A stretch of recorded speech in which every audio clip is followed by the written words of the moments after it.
My favorite way to promote e-commerce business is pricing changes. So you do tweaks in your pricing. So, for example, there are many little psychological tricks that you can do to encourage people to buy. For example, you know how you see everywhere this 99, 99, 99 at the end? Like every shop is using the 99, right?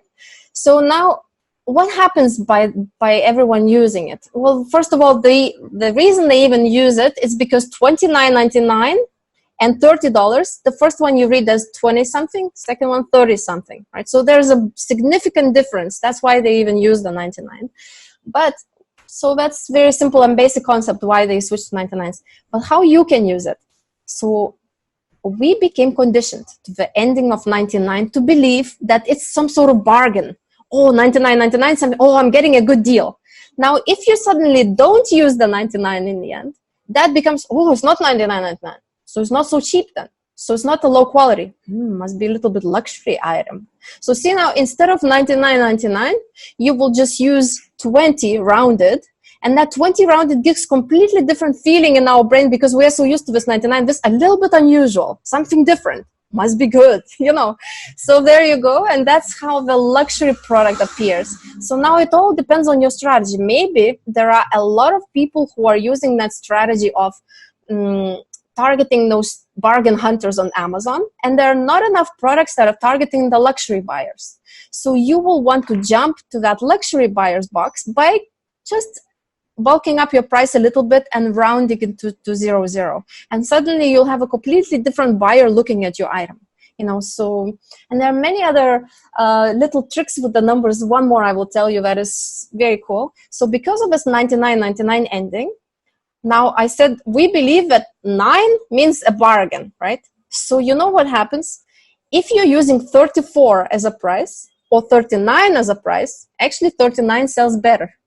You know, better than 34, even if it's $5 more. That is like super surprising. And the reason is because there is a 9 in it. And 9 is this called charm number. So these charm numbers are 5, 7, and 9. You know how Walmart is using $9.95, $9.97.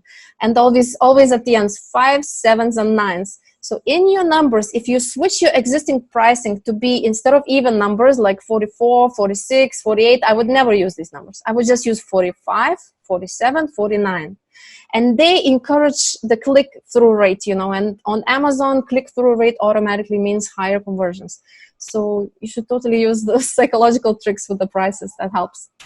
Since a long time ago, I'm a software developer and I love math and numbers and things. And my app, Shopkeeper, is about numbers.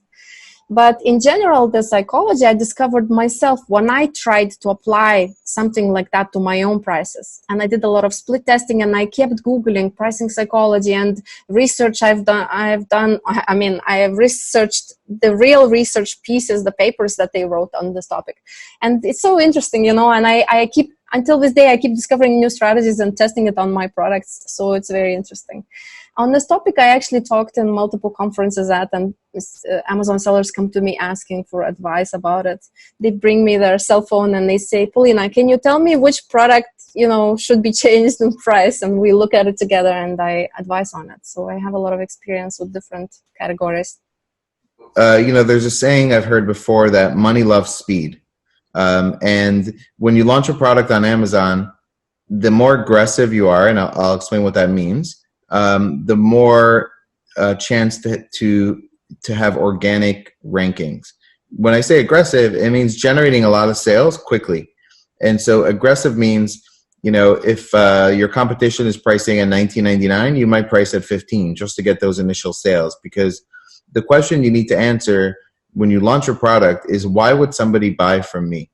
And if you created a product that's very similar to others and they have a lot of reviews, then you're going to need to probably be more aggressive on price. If you came in and you really differentiated with something unique, you still need to be aggressive to get people to buy your product, to get those initial reviews, so that your customers can tell the story of why they like your product better.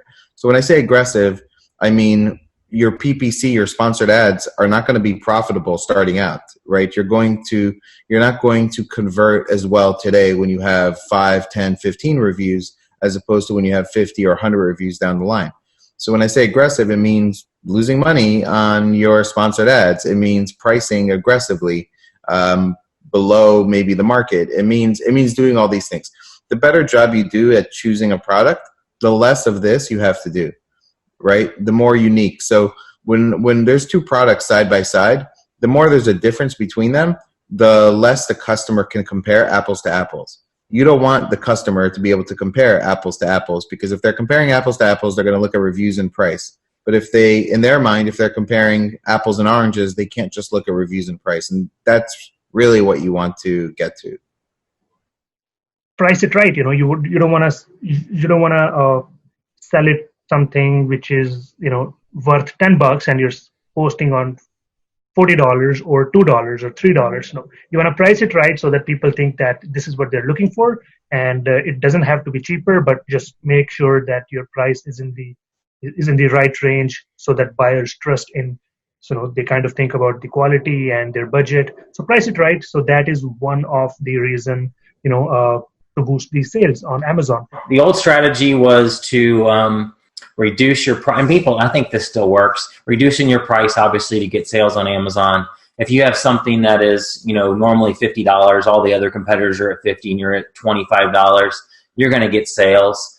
You can do that for a while, and then incrementally raise your price back up.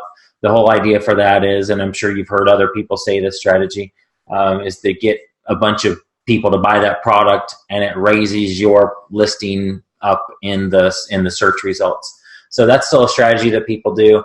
The other problem is, again, I suppose I try and look at things holistically, but it's not so much a marketing issue as marketing plus supply issue.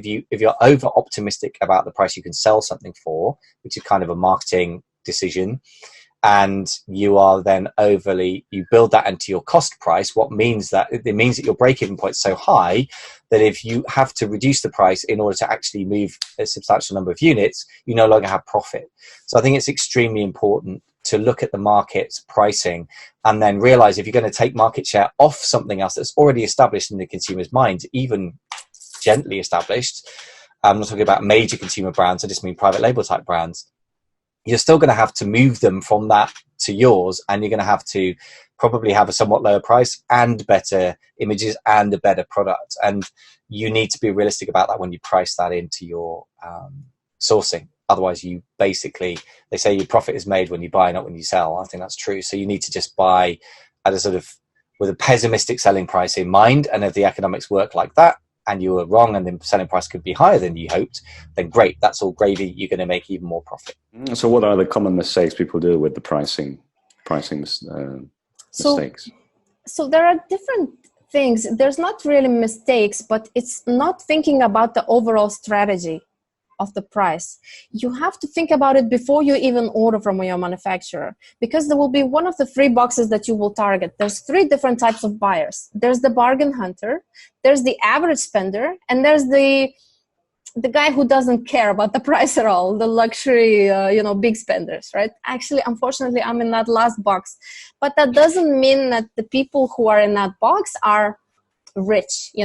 Actually, the bargain hunters are very often we call them Scrooges, but they're very often the most rich people, in that box. So I'm saying when you're deciding your strategy, you should think about which box are you targeting on Amazon. And depending on that, you will gear your price. If you're targeting the Scrooges, you will play the game of $11.99 and all the nines as much as you can, odd numbers only. And then you will fight for the price with the other guys, use the coupons, everything you can. If you're targeting this luxury guys, then, you can, the most important is that the benefit of the product is what is interesting to them. So then you will tell your Chinese manufacturer, okay, instead of this metal, let's put stainless steel. Instead of this plastic, let's put that. Let's add velvet bag, make it luxury looking in the same item that was cheap before. You can upgrade it to be something interesting to that luxury buyer, and then double the price basically, and then target only them.